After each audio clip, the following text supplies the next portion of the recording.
Bonjour tout le monde. Donc juste pour reclarifier notre conférence du jour et le thème. Donc on a regardé les grands gagnants du e-commerce en France en 2023, ceux qui ont la croissance la plus rapide et notamment la croissance organique la plus rapide. Et aujourd'hui, l'idée, ça va être de faire un deep dive dans leur stratégie de croissance organique et donc du coup d'en tirer des leçons SEO qui sont applicables à vous tous. Alors, avant qu'on entre dans le vif du sujet, je vais laisser Inès se présenter rapidement et puis moi aussi je vais me présenter pour vous donner un peu de contexte et puis on pourra passer à la conférence. Donc, je m'appelle Inès Durand, je suis Solution Business Manager chez SimilarWeb. Ça fait à peu près quasiment 3 ans que je suis ici et je décortique les stratégies e-commerce des leaders afin de comprendre quelles sont les actions qu'ils mettent en place pour être leader sur leur acquisition client.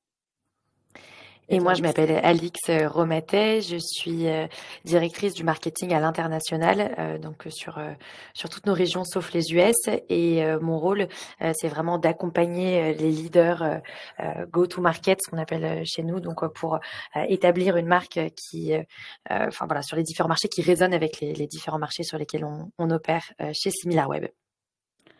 Et donc très rapidement, avant de commencer cette conférence, on va juste revenir sur la méthodologie et comment on a choisi en fait ces sites qui seront présentés et leur stratégie. Donc nous sommes partis de notre listicle, notre grande campagne qu'on fait chaque année qui s'appelle le Digital 100 et qui répertorie les 100 sites e-commerce français à la plus forte croissance du l'année à l'autre, donc à 2023 par rapport à 2022. Parmi ceux-là, donc on avait une liste initiale et on a essayé de comprendre quels étaient les sites qui avaient basé leur stratégie d'acquisition sur le trafic organique, donc ceux avec la plus forte croissance de trafic organique et qui avaient donc causé cette augmentation de trafic et ce ranking dans notre classement général. Donc au sommaire, on va couvrir quatre entreprises différentes qui ont eu des stratégies un petit peu différentes en termes de SEO cette année. Tout d'abord, comment Ninja gère de manière astucieuse et holistique les recherches top of the funnel sur leurs mots-clés transactionnels. Ensuite, nous regarderons avec Ligerio comment une approche omnicanal de l'activité constitue un investissement SEO intelligent, puis sur Tinko, puis comment le contenu axé sur l'utilisateur de Ligerieux a contribué à une augmentation forte du trafic, puis enfin un contre-exemple avec le paradis du thé, comment une stratégie de contenu trop généraliste, trop déconnectée de sa cible peut troubler un peu des résultats finaux. Et donc je laisse la main à Alix qui va nous présenter le premier étude de cas, la première étude de cas. Tout à fait. Donc on va parler de Ninja, Ninja Kitchen, qui est une marque de robots de cuisine. Alors, je ne sais pas si vous êtes familier ou non de Ninja Kitchen. Et leur stratégie SEO, c'est une stratégie qui est vraiment omnicanal, dont on va regarder les détails. Donc déjà, ce qu'on voit ici, c'est que ninjakitchen.fr, donc c'est le site qu'on regarde, nous, chez SimilarWeb, on travaille au niveau du domaine, donc c'est pour ça qu'on l'a précisé ici, a fortement investi dans le marketing en général en 2023. Donc vous pouvez voir sur ce graphique la forte croissance, surtout à partir de juillet, de leur trafic. Et cette forte croissance, elle se retrouve à la fois sur des canaux de trafic direct, sur des canaux de trafic organique et de recherche payante. Donc c'est intéressant de voir qu'il y a une corrélation entre tous ces différents éléments. L'idée, c'est de comprendre pourquoi, qu'est-ce qui renforce quoi. Donc, si on s'intéresse de plus près à cette corrélation donc entre recherche organique et recherche payante, on aurait pu penser qu'il y aurait une plus grande quantité de mots-clés qui soient référents à la marque. C'est-à-dire qu'on aurait pu se dire, bon, du coup, ils investissent fortement en branding sur des mots-clés de marque, ce qui génère vraiment beaucoup de recherches et beaucoup de clics sur les mots-clés Ninja Kitchen. Simplement, quand on regarde la part de recherche qui est faite, qui comprend le mot-clé de la marque versus ceux qui ne comprennent pas le mot-clé de la marque, on voit qu'il n'y a que 30%, enfin 29% exactement des mots-clés entre février 2023 et janvier 2024 en France qui portent sur des mots-clés qui sont référents à la marque. Donc ça indique qu'il y a une croissance qui est organique, qui est certes tirée par un branding solide, mais et avec une publicité forte, puisqu'on a vu aussi l'augmentation du traffic paid, mais qu'il y a aussi une présence qui est vraiment forte sur la partie de mots-clés produits. Donc c'est ce qu'on voit sur la droite, le ranking des mots-clés qui permettent de générer le plus de trafic sur les différents, sur le site de Ninja Kitchen. Donc on voit en première position Ninja Air Fryer Ninja, etc., etc. Pour aller un tout petit peu plus loin, Ce qu'on voit ici, c'est que, on a vraiment des pages produits, en fait, qui surpassent, le mot-clé référent à la marque. Donc ici, les mots-clés qui envoient le plus de trafic à Ninja Kitchen, sont donc Ninja Foodi, Ninja Air Fryer, puis simplement le mot-clé de la marque. Donc bien sûr, cette marque, elle est reconnaissable. Bien sûr, le fait qu'il y ait des investissements en paid montre que, la marque est forte. Mais en fait, les utilisateurs recherchent quand même principalement des produits. Et ce qu'on voit aussi, c'est que ces produits, et là c'est, ce qu'on voit sur la droite de ce screenshot, ces produits est une intention transactionnelle. Donc je fais un tout petit détour pour vous raconter, donc ça c'est un screenshot de SimilarWeb. Comment est-ce que ça fonctionne? C'est-à-dire qu'on a les mots-clés qui sont listés sur la gauche. Après, les 1, 2, 3, 4, c'est nous qui les avons ajoutés et coloriés pour ajouter la lisibilité à la slide. On va voir ensuite le trafic que ça génère sur le site. Et puis, donc le petit point bleu avec le numéro, c'est la difficulté du mot-clé. Donc, est-ce que c'est un mot-clé qui est très concurrentiel ou non? Et à droite, c'est l'intention de recherche. Donc, on voit que les gens qui vont rechercher Ninja Foodi, par exemple, vont avoir une intention transactionnelle. Ils sont là ensuite pour effectuer des achats. Alors, pour aller un peu plus en profondeur, on voit qu'en fait, sur, Ninja Kitchen, on va avoir, tout type d'intentions. Donc on a vu qu'il y avait des intentions transactionnelles qui étaient sur les produits et en fait, on a voulu s'intéresser aux clics organiques, donc on laissait de côté, la partie paid, bien entendu, puisqu'on s'intéresse au SEO ici. Et on a constaté que sur les clics qui étaient organiques, donc sur ces recherches de produits, on avait une partie, non négligeable qui était, capturée par YouTube, donc presque autant que la page d'accueil de Ninja. Et donc en fait, on s'est dit: «Bah, c'est intéressant, il y a des vidéos YouTube, qui vont ensuite renvoyer vers le site de Ninja Kitchen et qui vont générer de la visibilité pour les produits de Ninja». Et en fait, quand on a regardé de plus près, ces sites et ces vidéos qui sont, publiées sur YouTube, on voit qu'en fait, on a pas mal de vidéos qui sont des vidéos de description de produits qui sont, effectuées par des influenceurs. En fait, Ninja va collaborer avec des influenceurs et va elle-même publier des vidéos pour expliquer le fonctionnement de ses produits et on voit que les utilisateurs, en fait, même si ces résultats-là, ils sont en bas, il faut scroller pour arriver à ces résultats, ils génèrent quand même de l'intérêt et ils génèrent un intérêt qui est moitié informationnel, c'est-à-dire comment est-ce que je me sers de ce produit, moitié potentiellement transactionnel puisque derrière, après ces vidéos qui peuvent être des reviews, il va y avoir des liens, on va le voir juste après, vers le site de Ninja pour de l'achat. Donc ça veut dire que même pour des mots-clés, par exemple comme Ninja Creamy, dont on va parler juste après, il y a toujours un segment d'utilisateurs qui vont être dans une intention qui va être informationnelle et c'est là où les vidéos YouTube vont répondre vraiment à ce besoin d'avoir plus d'informations.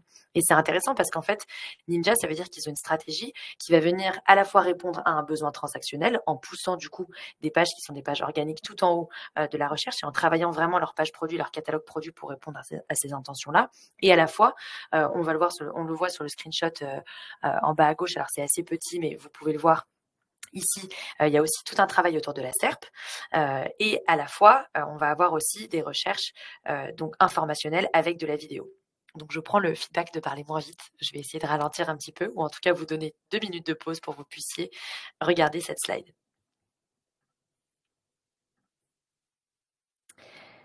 Alors, on s'est intéressé à Ninja Creamy. Donc si vous connaissez pas Ninja Creamy, je ne connaissais pas non plus, c'est une machine à faire de la glace chez soi. Et Ninja Creamy, c'est très intéressant puisque du coup, il y a eu une stratégie, de buzz sur TikTok. Ninja Kitchen a fait un partenariat ou en tout cas a été, on va dire, victime, d'un buzz sur TikTok avec beaucoup de gens qui ont fait, des essais avec, cette machine à glace, Ninja Creamy et donc du coup, ils ont compris que le format vidéo était un format intéressant pour, ce produit en particulier et qu'il y avait potentiellement la capacité de transformer, ces, vidéos et ces vues sur TikTok en, vues sur YouTube et donc du coup ensuite d'aller mettre des liens vers leur site. Donc ce qui est intéressant là-dessus, c'est qu'on voit que les utilisateurs, ou en tout cas les personnes qui recherchent Ninja Creamy, vont être particulièrement friandes de vidéos et ça, c'est quelque chose que Ninja Kitchen a très bien compris et donc du coup, ils ont créé eux-mêmes du contenu ou ils ont fait des partenariats avec des influenceurs. C'est ce qu'on voit sur le screenshot du milieu, sur lequel dans la description, dans la métadescription de YouTube, il y a un lien et ce lien renvoie directement vers la page produit de Ninja Kitchen. Donc en fait, ils ont quasiment fait un travail qui est moitié SEO, moitié affiliation et qui va permettre aux influenceurs de venir pousser le contenu YouTube vers ensuite du contenu produit, et pour les vidéos qui sont publiées directement par Ninja Creamy, de faire un travail de SEO qui n'est pas seulement un travail sur Google, d'aller sur le search engine de Google, mais aussi sur YouTube, parce qu'ils ont compris qu'il y avait aussi une partie des utilisateurs à aller chercher justement sur YouTube à la suite de leur buzz qu'il y avait eu sur TikTok. Donc non seulement ils ont compris que sur tous les canaux, ils pouvaient faire du SEO et que ce SEO se renforçait l'un l'autre, et ils capturent à la fois des intentions qui sont multiples. Un autre point qui nous a paru assez intéressant, c'est que, et qui est en lien avec ce que je racontais à l'instant sur TikTok, c'est que sur les vidéos, quand on a regardé les résultats sur YouTube, vous le voyez ici, il y en a deux, et c'est des résultats organiques, hein, il y en a deux qui sont en anglais et un qui est en français. Donc d'ailleurs, celui qui est en français, je teste la machine à glace qui a enflammé TikTok. Donc encore une fois, on voit le lien avec TikTok et la capacité qu'a eu Ninja à travailler avec ses influenceurs ou à reprendre ses vidéos pour pouvoir faire du SEO sur YouTube, qui effectivement est assez puissant. Et à la fois, en fait, aujourd'hui, ils sont pas assez présents sur la vidéo sur le marché français, puisque ces recherches que nous avons fait en français en France, elles donnent lieu à des résultats en anglais. Ce qui veut dire que certes, la plupart des influenceurs, la plupart des utilisateurs TikTok sont anglophones, mais ce qui veut dire que Google va remonter des résultats YouTube en anglais parce qu'il n'y a pas assez de contenu qui va être du contenu que Google va reconnaître, enfin Google via YouTube va reconnaître comme étant pertinent en français. Donc là, c'est un petit point, je ne sais pas s'il y a quelqu'un de Ninja Kitchen qui est avec nous, pour leur proposer de pousser plus en fait de vidéos et plus de contenu en français pour qu'en fait, du coup, on puisse répondre à ce besoin, à cette intention qui est exprimée, d'avoir des vidéos qui sont vraiment en local et donc empêcher YouTube de remonter des vidéos internationales qui ne sont pas forcément les plus pertinentes pour l'audience. Si on regarde du coup, donc on se rappelle bien, hein, le premier graphe qu'on avait montré, c'était l'augmentation vraiment du trafic, à la fois en organique, à la fois en paid et à la fois en direct trafic. Donc comment est-ce que ça s'est produit? Et c'est quoi les principaux points à retenir qui justifient, qui expliquent pourquoi Ninja Kitchen a eu une croissance de son trafic aussi importante sur l'année 2023 et notamment de son trafic organique? Le premier point, c'est qu'il y a eu une marque forte grâce à une publicité agressive et grâce aux réseaux sociaux. Donc ça, vous allez vous dire, si vous travaillez en SEO, ouais, mais bon, moi, la publicité, c'est pas exactement mon scope, et puis les réseaux sociaux non plus, il y a quelqu'un d'autre chez moi qui fait ça, etc. Ce qu'on veut vous dire ici, c'est qu'en fait, c'est très important de travailler en équipe. Les équipes d'acquisition, elles ont besoin de travailler ensemble, que ce soit côté paid, donc PPC, que ce soit côté social ou que ce soit côté vraiment pur SEO, parce qu'en fait, ça permet d'avoir une acquisition 360 degrés et de se renforcer les uns les autres. Et ici, ça a vraiment permis à Ninja Kitchen de sortir du lot et d'être vraiment visible et de renforcer sa marque et sa stratégie SEO. Le deuxième point, ça a été de créer des partenariats avec des influenceurs et à la fois de travailler sur ses propres vidéos sur YouTube. Donc ça entraîne un trafic qui est quasiment un trafic de referral. On l'a vu sur les vidéos YouTube où ensuite il y a des liens qui sont directement reliés aux pages produits. Et donc ça permet vraiment de venir travailler en omnicanal sur Google, sur YouTube, etc.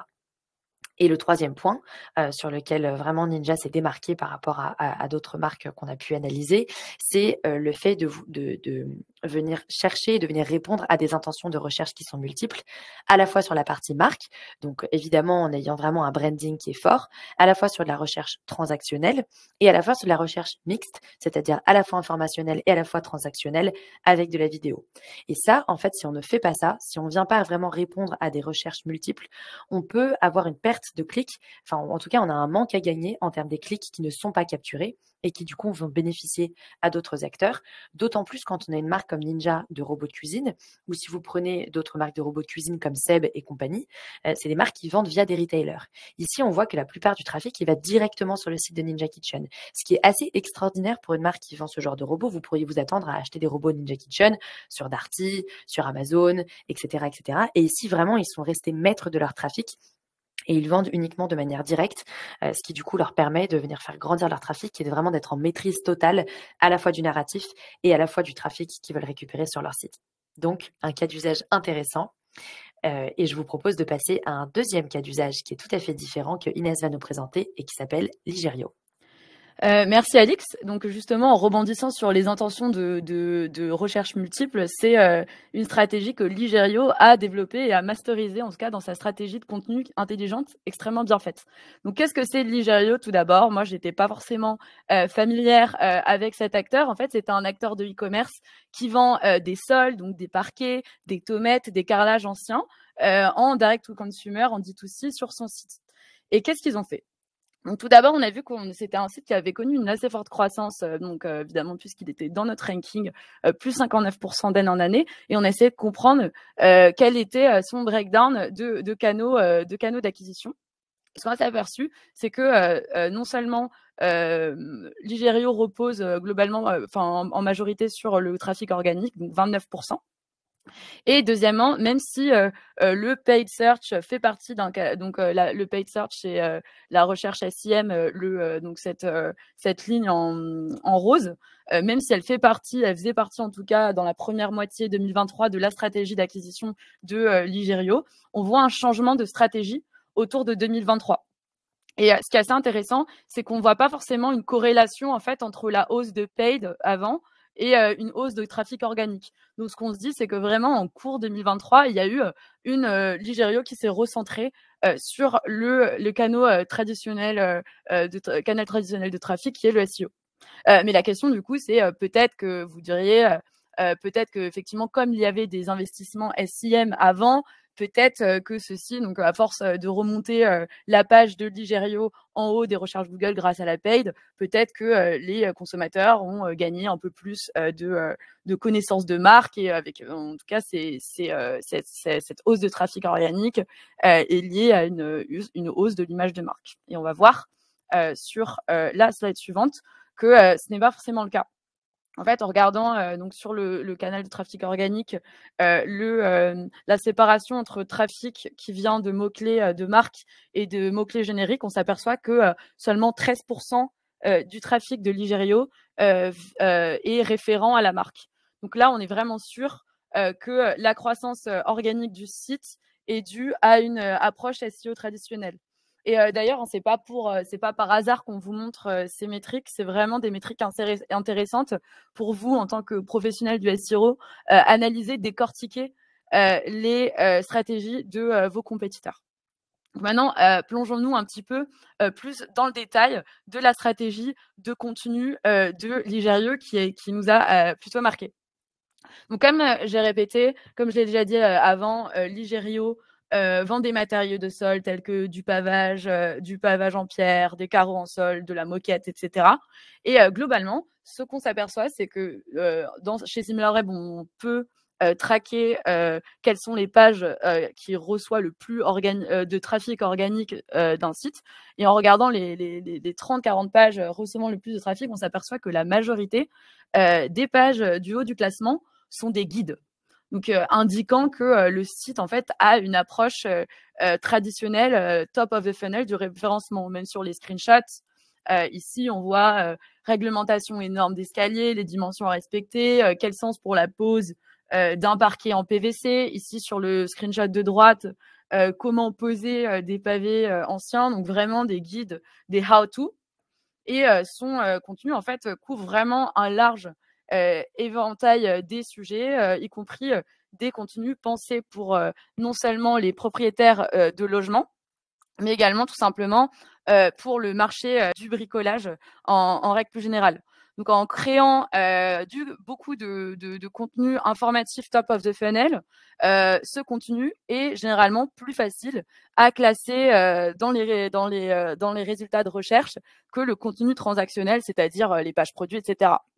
Et donc, comment ça marche dans Google? C'est qu'une fois qu'une grande quantité de contenu informatif est classé, le site peut alors, dans son ensemble, améliorer son classement, y compris pour son contenu transactionnel, en ajoutant des liens internes. Donc, par exemple, si vous avez des guides sur comment poser votre parquet massif, Ligerio mettra des liens internes. Donc, quels sont les 5 produits, 5 best-sellers de parquet massif. Vous voyez comment ça marche.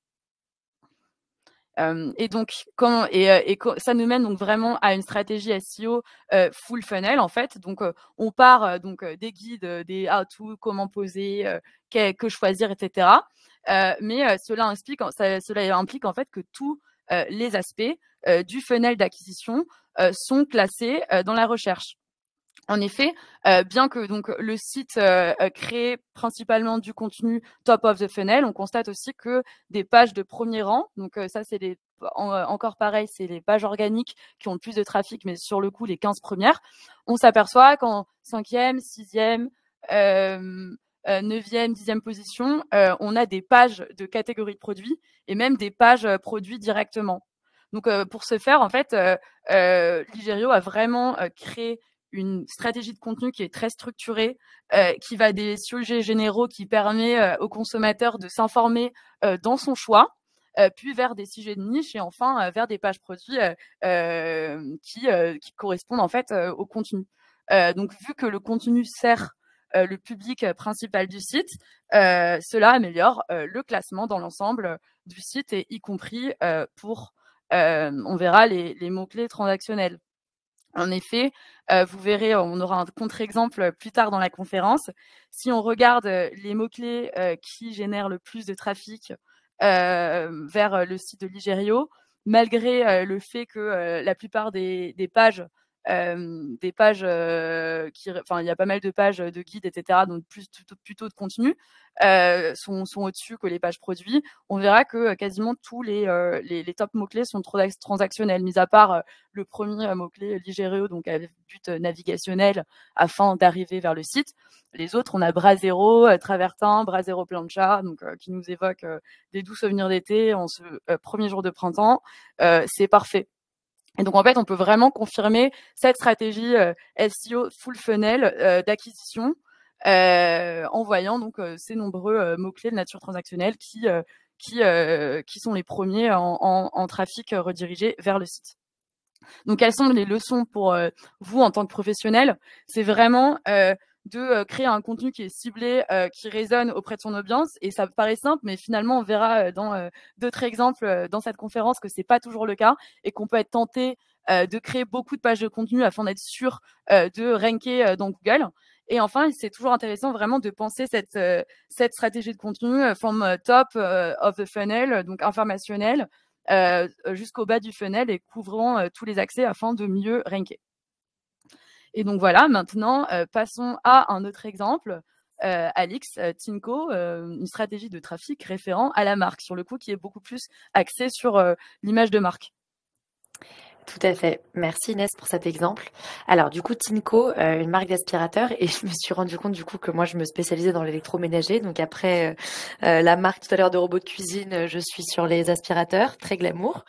Mais donc du coup, Tinko, c'est une marque d'aspirateur qui a une stratégie de contenu qui est assez différente de ce qu'on a vu tout à l'heure. Alors ce qui est intéressant, c'est que quand on regarde le graphique de croissance, vous dites non mais c'est exactement la même chose qu'elle nous a montré tout à l'heure sur Ninja. Ok, on a une croissance du trafic direct qui est aussi lié au trafic organique, qui est aussi lié au paid search, d'accord. Jusque-là, je me répète, fort investissement dans le marketing en 2023, ok. On voit que les recherches organiques et payantes sont gagnantes. D'accord. Et donc, le trafic payant a eu une influence sur le trafic organique. Tout ça, on l'a déjà dit.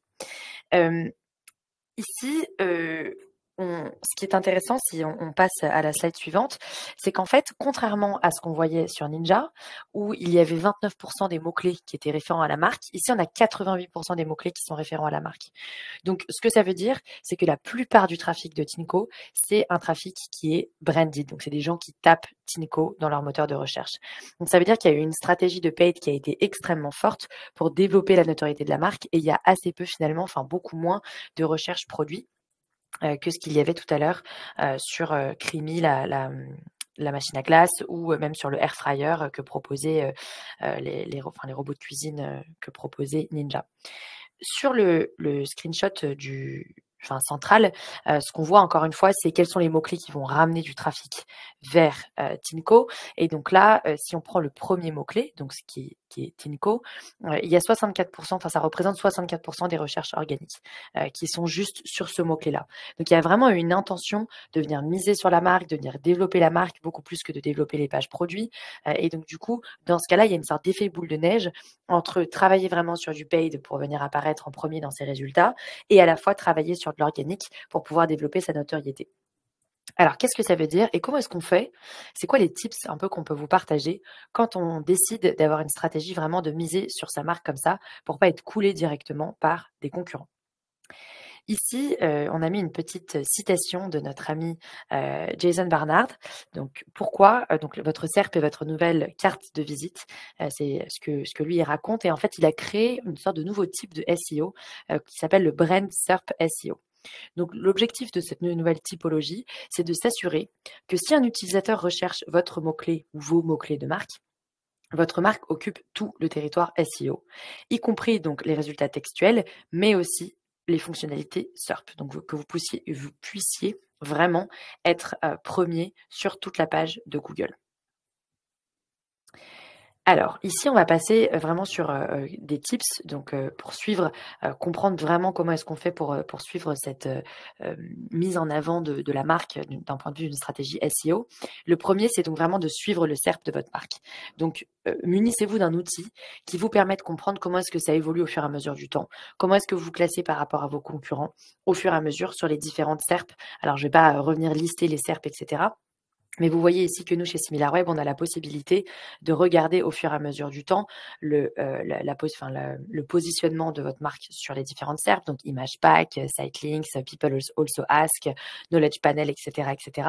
Et donc déjà de regarder quelle est la pénétration de cette SERP, par pays bien entendu, et puis aussi de voir au fur et à mesure du temps comment est-ce que cette pénétration évolue. Donc est-ce qu'il y a un changement de visibilité sur les différentes SERP. On a pris l'exemple, ici on s'éloigne un tout petit peu, enfin un tout petit pas de côté de Tinko pour regarder Sony, puisque du coup c'est très parlant, c'est une marque que tout le monde connaît, très établie, et on voit qu'eux, ils ont vraiment complètement envahi la page de Google quand on tape Sony. Donc non seulement il y a le site qui arrive en premier, puis aussi il y a tout le knowledge panel qui est vraiment très fourni. Alors un petit point, enfin une petite anecdote qu'on voulait vous partager ici. Chez SimilarWeb, on a racheté il y a quelques années une entreprise qui s'appelle Rank Ranger, qui était une entreprise qui était vraiment spécialisée sur le SEO et qui est venue renforcer notre pack, notre outil SEO en interne. Et ce qui est intéressant, c'est que c'était une entreprise qui opérait principalement sur des marchés anglophones, Rank Ranger, et que Ranger, en fait, c'est une équipe de foot en Angleterre. Et donc, quand les gens tapaient Rank Ranger, même s'ils voulaient tomber sur, du coup, notre marque, Rank Ranger, ils tombaient sur les résultats de foot. Enfin, il y avait un encart, une SERP de Google sur les résultats de l'équipe de foot de Ranger. Et c'était affreux parce qu'en fait, on ne savait pas comment contrer cette SERP-là. Et donc, notre équipe SEO a fait un travail de fond en comble pour vraiment venir contrecarrer et empêcher cette SERP, on va dire, venir détrôner cette SERP pour éviter que quand on tape Rank Ranger, on ait les résultats de football de l'équipe en Angleterre, mais que vraiment on puisse se débarrasser de cette scorecard et puis qu'on puisse venir pousser les résultats de Rank Ranger en premier. Et ce qui est intéressant, c'est qu'une fois qu'on a réussi à le faire, puisque du coup nous avons réussi à le faire, bravo à nous, on a vu la qualité et la quantité. Déjà, on a vu la quantité de nos leads et de nos visiteurs augmenter, et puis on a vu la qualité de nos leads augmenter considérablement. Parce qu'en fait, on arrivait à vraiment envahir le paysage sur Rank Ranger et à contrecarrer cet effet néfaste d'avoir les résultats de foot de l'équipe d'Angleterre dont nous, on s'en fichait complètement. Donc comme quoi ça a un vrai impact. Nous, on a une histoire en interne qui montre qu'on a un vrai impact sur la possibilité de prendre en main vos SERP et de monitorer votre capacité. Oui, en Écosse, pardon, excusez-moi de la confusion. Et donc à prendre en main vos SERP. Alors, comment est-ce qu'on fait pour l'optimisation? Donc là, en l'occurrence, on a vraiment travaillé sur le Knowledge Panel. Donc, c'est une des fonctionnalités des résultats de moteur de recherche qui fournit un résumé des informations sur un sujet, sur une personne, sur un lieu, une chose spécifique. Et en fait, une fois que vous avez un Knowledge Panel qui est vraiment établi, enfin en tout cas qui est vraiment présent, ça renforce la confiance qu'on peut avoir dans votre site et puis ça fait vraiment preuve d'autorité. Et en fait, Google ne va afficher un Knowledge Panel que si votre entité est vraiment bien établie sur le web. Et pour faire en sorte que votre entité soit vraiment bien établie sur le web, nous, on a pris en compte 4 conseils sur lesquels on travaille notamment avec nos clients. Le premier conseil, c'est vraiment de travailler évidemment avec vos développeurs pour inclure des données de schéma, donc de travailler sur vos métadonnées pour qu'elles soient vraiment à jour et puis le plus représentatif possible de votre entreprise. Le deuxième point, c'est de travailler sur Wikipédia et Wikidata. Ça, c'est super important de créer vos pages wiki. Elles sont utilisées toujours par Google comme une source de données pour vérifier votre sujet. Et c'est notamment un travail qu'on a fait aussi chez SimilarWeb de venir travailler sur toutes les langues des pays dans lesquels on opère. Donc, n'hésitez pas à vraiment mettre à jour vos Wikipédia et vos Wikidata et puis à venir travailler dans plusieurs langues pour être présent dans plusieurs langues et agir comme une source d'autorité. Le troisième point, c'est sur les réseaux sociaux.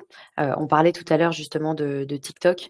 Donc du coup, voilà, sur que les réseaux sociaux sont intégrés dans les knowledge panels. Donc n'hésitez pas à être actif sur les réseaux sociaux et avoir une stratégie de contenu sur les réseaux sociaux qui est cohérente avec votre stratégie SEO. Et encore une fois, ça montre qu'il faut travailler en collaboration avec du coup les équipes social. Et le dernier point, c'est sur le profil d'entreprise Google. Donc, si vous avez un établissement physique, et nous, on travaille quand même pas mal avec des e-commerçants et des retailers. Donc, si vous avez un établissement physique, vraiment mettre à jour votre profil Google Entreprise et optimiser vos pages d'annuaire. Si vous avez des établissements locaux, par exemple, mettre à jour les horaires d'ouverture de vos magasins, etc., pour être le plus à jour possible et donc renforcer votre knowledge panel.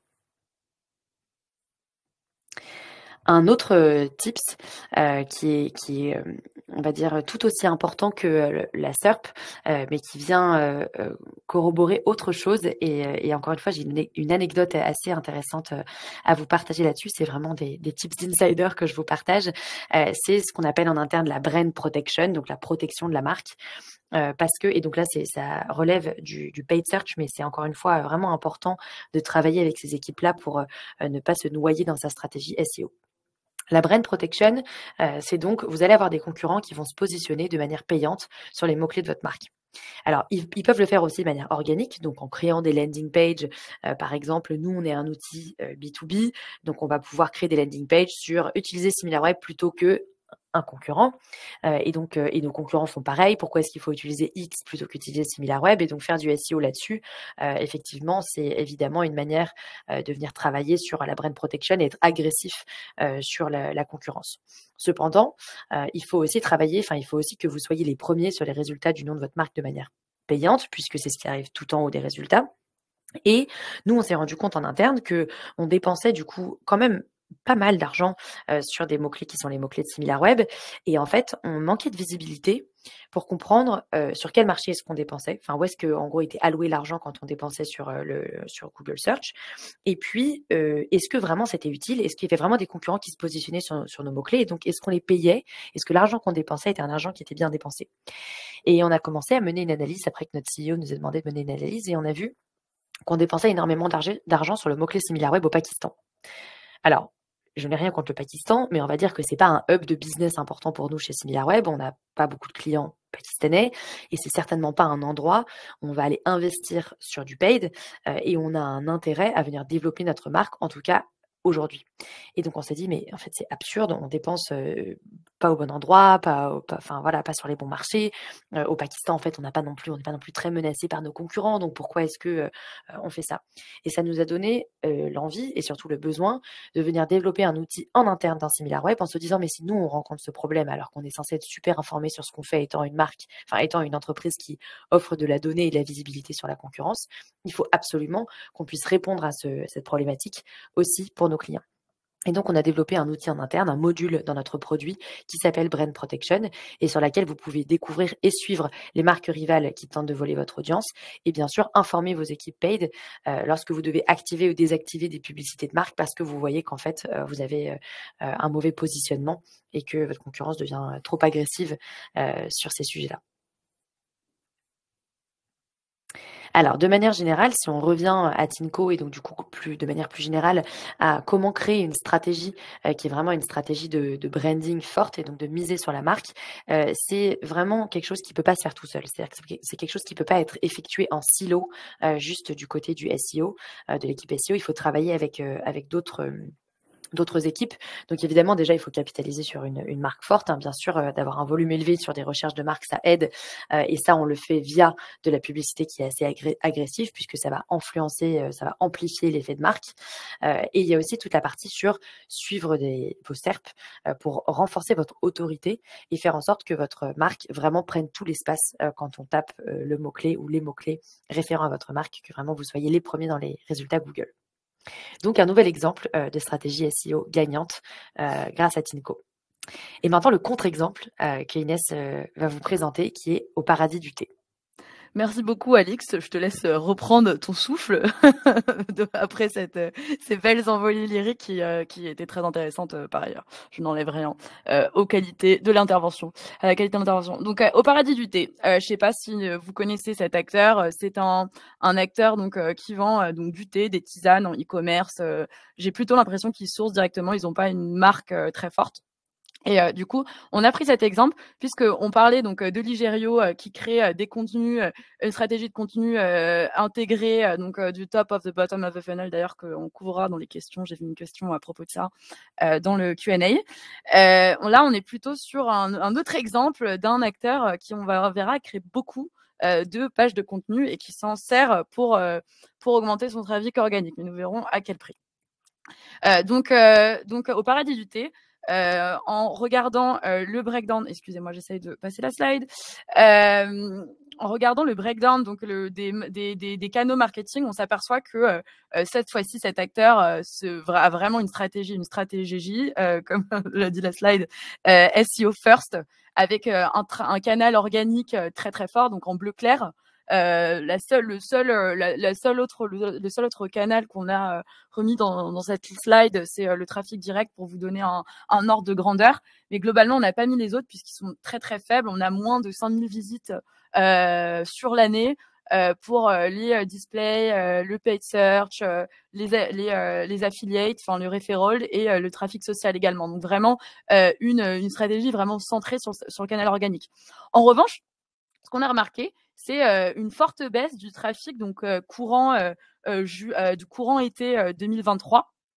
Du trafic organique qui a chuté fortement après une augmentation de trafic de juillet à peu près décembre très très forte sur le canal organique. Et on essaie de comprendre pourquoi. Et en fait, en creusant, on s'est rendu compte qu'il y a 2 événements qui ont pu influer en tout cas ce changement de trafic organique. Premièrement, la mise à jour essentielle de Google en août 2023 et deuxièmement, la mise à jour de contenu utile en septembre. Et je vais vous expliquer exactement ce qui s'est passé. Donc, les mises à jour de base de Google et les mises à jour de contenu utile sont des mises à jour à l'échelle du site, en fait, qui mesurent la qualité d'un site. Ce qui arrive souvent, c'est qu'un site génère d'énormes quantités de contenu, pas toujours de bonne qualité, en tout cas pas toujours, qui répond pas toujours à l'audience, etc. Et cela, dans un premier temps, améliorera considérablement le classement, puisque si vous avez beaucoup de pages de contenu, etc., avant l'algorithme, Google va les identifier, va vous faire remonter dans le classement. Et la faible qualité passera plutôt assez inaperçue, sans pour autant pointer du doigt les content managers de Paradis du thé. Ensuite, donc Google exécutera une mise à jour et qui va examiner donc la qualité du site.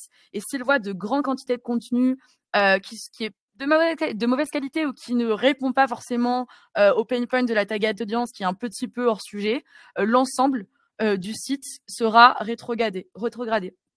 Donc, on a vu ça beaucoup se produire dans le milieu du SEO, notamment avec l'avenant, enfin les GPT, ChatGPT, Bard, Gemini, etc. Tous ces outils d'intelligence artificielle qui nous aident à créer du contenu à grande échelle. Donc, c'est peut-être potentiellement, en tout cas, une raison qui peut expliquer la baisse de trafic organique sur la deuxième partie de 2023. Mais penchons-nous un peu plus dans les détails. Et en fait, en regardant en effet du coup la part de trafic de marque sur le trafic organique du paradis du thé, on s'aperçoit que seulement 1% des recherches contenaient le nom de la marque, donc plutôt faible. Et contrairement en fait au site ci-dessus, au paradis du thé en plus ne fait pas de publicité, et n'a qu'une petite quantité de trafic direct, qui est généralement un bon indicateur d'une base de clients existants. Donc en fait, ça signifie vraiment que le site a une stratégie SEO first. Et notamment, ce qui est intéressant, c'est que donc après que le site ait montré une croissance de trafic organique très forte, les chiffres semblent en effet s'être inversés entre août et septembre 2023. Donc on voit vraiment cette approche marketing SEO first, vraiment pas forcément sur l'image de marque sur le coup, mais on va le voir maintenant sur la création de contenu à grande échelle. Alors, au paradis du thé, une stratégie gonflée. Vous me pardonnerez le mauvais jeu de mots. Donc, on a un peu regardé, on a essayé de s'intéresser puisque effectivement, il y avait que 1% des recherches qui atterrissaient, des recherches organiques, hein, qui atterrissaient sur le site, qui avaient le mot au paradis du thé, les mots au paradis du thé. Donc, on voulait comprendre qu'est-ce qui attire. Et en regardant les mots-clés qui génèrent le plus de trafic vers le site, on s'aperçoit qu'il y a des sujets assez intéressants. Premièrement, des problèmes médicaux que le thé peut aider à régler, donc le ventre gonflé, remède contre la constipation, laxatif naturel, maux de gorge, remède. On voit qu'il y a une partie de l'audience qui vient grâce à ces mots-clés sur le site, une grosse partie, hein, puisque ceux-ci sont les top 10 mots-clés. Et deuxièmement, il y a un autre silo, une autre catégorie de recherche qui correspond plus aux recettes, donc bowl cake, dessert japonais, etc. et à la cuisine, donc beaucoup de recherches sur les conversions de centilitres à milligrammes pour les gens comme moi qui n'ont pas de verre mesureur. Donc on voit vraiment que même si ce site vend des tisanes qui ont des vertus à la santé, la plupart des mots-clés concernent plus les problèmes médicaux en fait que la tisane elle-même. Et c'est ça, donc on pense qu'il y a entraîné une croissance massive de trafic organique à partir de fin 2022. Donc en fait, au paradis du thé a vraiment approché sa stratégie en tant que, plutôt vers le haut du funnel pour gagner en trafic de recherche. Donc avec des contenus, on verra sur les slides suivantes, assez, pas forcément toujours en rapport avec le thé. Et contrairement au site précédent aussi, on verra qu'on voit dans ces mots-clés qu'il n'y a pas de mots-clés à intention transactionnelle. La plupart des mots-clés, si vous regardez l'intention, sont à visée informationnelle pour apprendre et donc voilà, pas forcément pour acheter. Donc ça veut dire qu'en fait, quel est le danger ici? C'est que même si le site se développe et gagne en trafic organique, il faut quand même que la marque trouve un moyen de convertir ses visiteurs, sinon elle ne verra aucun revenu. Après, je dis pas que, je pense que ça va quand même pour le paradis du thé, mais c'est quand même un danger quand vous adoptez une stratégie quand vous ratissez assez large en termes de création de contenu top of the funnel. Hop là, pardon. Et donc, on va voir ça plus particulièrement en regardant en fait le top des pages organiques. Donc, comme on l'a mentionné juste avant, le site se concentre sur un large éventail de recherches informatives et les pages les plus performantes du site sont toutes des articles de blog qui couvrent un large éventail de sujets et qui apportent à un large public un moyen d'améliorer sa santé naturellement. Mais par exemple, on voit comment, donc encore une fois, comment convertir des centilitres en milligrammes, des recettes de mochi faciles, recettes de barres protéinées maison, donc vraiment plutôt éloigné sur le coup de la tisane et du thé. En revanche, on voit quand même, mais c'est tout, on voit quand même qu'il y a un fort accent qui est mis sur la santé. Et le contenu du site, en fait, essaye de se concentrer sur la résolution de points douloureux pour le consommateur. Mais en tout cas, le lien avec les produits qui sont vendus n'est pas forcément évident, en tout cas en tout premier lieu. En fait, on va regarder un petit peu la structure des pages. En se plongeant, donc nous sommes allés donc décortiquer un peu les articles de blog pour regarder quel contenu ils proposaient à leurs audiences. Et globalement, on voit que avec un public aussi peu ciblé, le site recherche vraiment à accroître l'engagement en encourageant l'exploration sur des sujets donc en rapport à la santé, etc., aux recettes, avec des liens internes et aussi des outils gratuits. Donc on voit quand même que pour pousser son public à s'intéresser à ces produits, au paradis du thé a créé des e-books donc sur forme et bien-être grâce au thé, qui a un but non seulement éducationnel, mais également qui va permettre aussi de récupérer l'adresse email des visiteurs. Alors bien sûr, avec quand même une caveat, comme on dit en anglais, c'est que on voit que la part de trafic qui venait du canal email marketing était plutôt faible. Mais globalement, c'était leur stratégie. Et donc c'est vraiment assez intéressant de décortiquer, si vous vous rappelez la stratégie de Ligério, qui avait sur le coup avait vraiment des contenus informationnels et utiles, se dire que peut-être que créer du contenu toujours en masse comme ça, c'est pas forcément une bonne stratégie pour ranker. Et deuxièmement, il faut quand même penser au rapport du contenu avec les produits que vous vendez. Et surtout, le grand enseignement qu'il faut tirer en tant que professionnel du SEO, en fait, c'est qu'il y a d'autres métriques à regarder pour mesurer votre succès que votre croissance de trafic organique par rapport à vos compétiteurs, ou mettre votre niveau de trafic organique, puisque c'est pas forcément un indicateur de performance sur vos contenus. Et puis ça c'est pas forcément ce qui convertira les visiteurs en acheteurs de vos produits. Donc vraiment, pour retenir donc quels étaient les points forts donc en tout cas les points forts de la stratégie du paradis du thé, c'était vraiment les recherches top of the funnel pour attirer un large public, et enfin en essayant de les convertir grâce à du marketing email. Donc voilà, c'est assez intéressant de voir tous ces exemples et comparer celui-ci au précédent qui a adopté des stratégies légèrement différentes. Merci Inès. Tu veux nous donner un petit résumé des points qu'on a abordés avant qu'on puisse passer rapidement aux questions? Et j'ai d'ailleurs une petite surprise aussi à partager. Ah, bah, très bien, on a tous hâte. Donc, très rapidement, les 3 points clés qu'on veut que vous rameniez chez vous à la fin de cette conférence, c'est le moyen le plus rapide d'augmenter le trafic organique et d'influencer les recherches référant à la marque. Donc, c'est vraiment de faire un travail de brand marketing. Deuxièmement, lorsque les mots-clés ont plusieurs intentions de recherche, créer un contenu qui cible chacun d'entre elles. C'est-à-dire on va reprendre l'exemple de Ligério, mais quel carrelage acheter, quelle norme à prendre en compte quand choisir son carrelage, par exemple, comment poser son carrelage, donc il y a un contenu plutôt bottom of the funnel. Et enfin, utiliser du contenu donc informatif, donc pour booster les pages transactionnelles. En tant qu'acheteur, si je vois que vous avez déjà des pages contenues sur votre site qui vous aident à vous servir du produit, je serai plus rassurée, même sur le service après-vente et le service que j'aurai de votre site, de votre marque. Eh ben merci. Donc je précise juste que tous ces insights ont été tirés de notre plateforme SimilarWeb.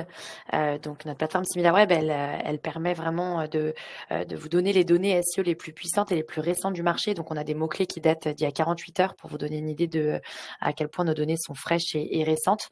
Avec ça, ça nous permet à nous et donc à vous de démêler les stratégies de vos concurrents au niveau des mots-clés, au niveau des pages organiques et autres en temps réel, donc d'avoir une vue vraiment 360 degrés de ce qui se passe sur vos marchés, de suivre donc à la fois vos mots-clés à vous, ceux de vos concurrents, vos SERP à vous, celles de vos concurrents et puis celles de votre industrie de manière générale pour effectuer des benchmarks complets et donc d'effectuer une analyse SEO complète avec des outils de backlink, d'audit de site, etc.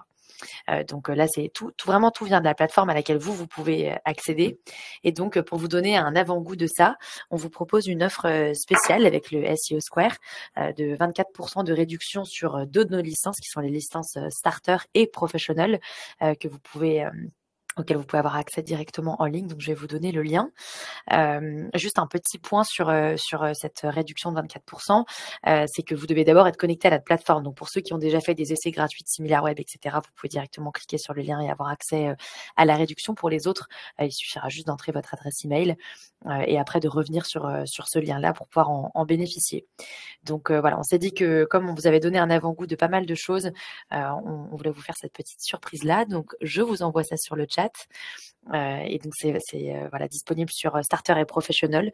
Donc n'hésitez pas à en bénéficier. J'ai rajouté également le lien du Digital 100 dont Inès parlait en introduction, qui est le ranking des sites, enfin le classement des sites français à la plus forte croissance en 2023 que vous pouvez retrouver en France et dans tous les autres pays. Et puis maintenant, donc on va commencer à répondre à vos questions. J'en ai déjà vu une qui me démange et j'ai hâte d'y répondre. Et je vais démarrer la réponse en direct. Sur un marché où la stratégie SIA est très concurrentielle, quelle place reste-t-il pour le SEO? Donc, il y a beaucoup d'individus qui disent que le SEO est mort, mais c'est jamais vraiment vrai. Il y a toujours beaucoup de consommateurs qui évitent justement les publicités, le paid search, etc., et qui refusent, qui sont un peu ad blind, qui sont aveugles de la publicité et qui refusent de cliquer sur ces résultats. Et de plus, Google priorise donc les sites de bonne qualité. Donc souvent, les résultats organiques sont souvent, sont considérés comme plus fiables, comme l'audience, puisque, en tout cas plus fiables que le paid. Et donc, on recommande toujours d'avoir une stratégie assez robuste SEO. Et par ailleurs, j'ajouterais un dernier point, c'est que maintenant, avec on a les intelligences artificielles, les chatbots, les ChatGPT, etc., qui arrivent.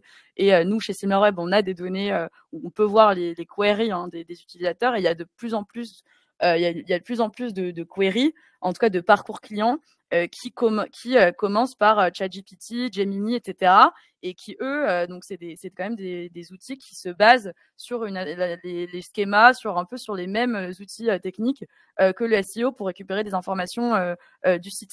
Donc c'est toujours très, enfin et puis ça va devenir prendre de plus en plus de place. Donc ce sera toujours très important d'optimiser son site pour apparaître au top des résultats de recherche. Voilà. Alors, je prends une autre question qui est, imaginons que je vends différents robots de cuisine et qu'on vise ce mot-clé généraliste. Quel type de page conseillez-vous pour se ranker au-dessus? Une page catégorie, une page produit best-seller que l'on optimise plus que les autres, ou un article de blog spécifique? Alors, ce qu'on a vu ici des différentes stratégies SEO et ce que nous, on recommande, c'est d'avoir cette double approche, à la fois d'avoir du contenu qui est informationnel et donc du coup de pouvoir se ranker vraiment sur du contenu, on va dire, par exemple, quelles sont les meilleures technologies sur les robots de cuisine, ce genre de choses. Et ensuite, d'avoir des pages de contenu, qui sont hyper bien structurées avec des CTA, des call to action, avec des liens internes qui sont très bien faits. Donc, c'est-à-dire, venez attirer du trafic sur des gens qui sont dans leur phase de recherche, pour ensuite venir les lier et les garder sur votre site au maximum.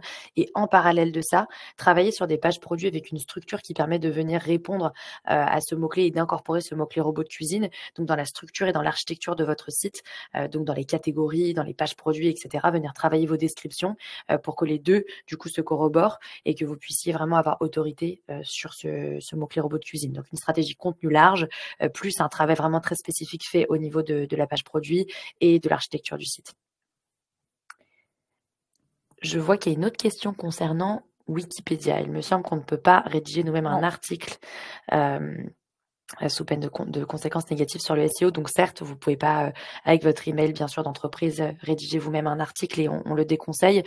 Simplement, vous pouvez travailler avec des contributeurs, donc leur donner des informations et travailler notamment avec des influenceurs, des personnes de votre réseau pour faire en sorte qu'ils aient accès aux informations dont ils ont besoin pour venir rédiger ces contenus sur Wikipédia. Donc n'hésitez pas à vous entourer de personnes pour et à faire marcher vos méninges pour pouvoir contourner ça. Donc évidemment, nous, par exemple, nos pages Wikipédia, c'est évidemment pas nous-mêmes qui les avons écrites, mais on a travaillé aussi avec un réseau de contributeurs pour leur mettre accès à les informations les plus à jour sur SimilarWeb. Et après, c'est eux qui décident ou non de les exploiter dans la rédaction des pages Wikipédia, mais au moins on sait qu'ils vont pouvoir avoir accès à ces informations-là. Donc ça, vraiment, on s'en sert beaucoup. Une autre question sur super travail pour l'équipe SimilarWeb pour Rank Ranger et pour repositionner au-dessus de l'équipe de football qu'on avait parlé. Est-ce que c'est possible de savoir quelle stratégie a été mise en place pour reprendre la main sur les SERP? Alors j'ai une petite anecdote intéressante, c'est que globalement, donc imaginez Rank Ranger, c'est un outil de SEO pour ranker et donc les Rangers, une équipe de foot. Donc il y a des mots qui ont un peu de chevauchement, par exemple score. Et il y avait beaucoup de pages de contenu sur leur site qui contenait le mot scorecard.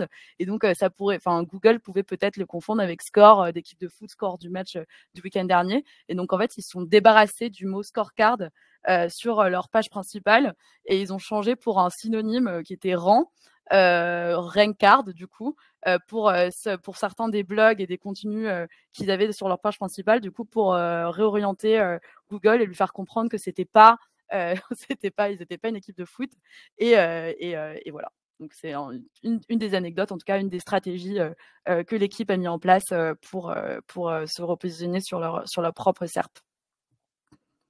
Alors malheureusement, je crois que nous n'avons plus de temps. On arrive au bout de la conférence, donc n'hésitez pas à nous envoyer vos questions sur LinkedIn ou par email et à nous faire suivre ça. Nous, on vous partagera la présentation. Et puis voilà, j'espère que vous pourrez profiter de nos différents liens et outils. Donc, merci à tous pour l'interaction. Et puis surtout, n'hésitez pas, si vous avez d'autres questions, à nous contacter par LinkedIn. On va essayer de prendre les questions et vous répondre personnellement pour les questions auxquelles on n'a pas répondu. Mais n'hésitez pas, en tout cas, à venir vers nous. Merci Alix, merci Inès. C'était vraiment très enrichissant. Vous avez partagé beaucoup de savoir, ce qu'on avait promis au début, et vous n'avez pas du tout démenti. Donc, on arrive à la pause, tout le monde va aller manger, je pense, avant de reprendre à 13h30. Donc, de 13h30 à 14h20, ce sera Damien Oulagnon de Next Level, Nicolas Mercatili de Semjuice qui vont vous parler d'intelligence artificielle et de netlinking. Donc, ça promet là aussi d'être passionnant, et comme toutes les autres conférences de l'après-midi du SEO Square 8. Donc, je vais encore remercier Alix et Inès pour leur enthousiasme et leur partage de connaissances, et puis souhaiter un bon appétit à tout le monde. Bon appétit. Merci. Au revoir. Au revoir. Merci.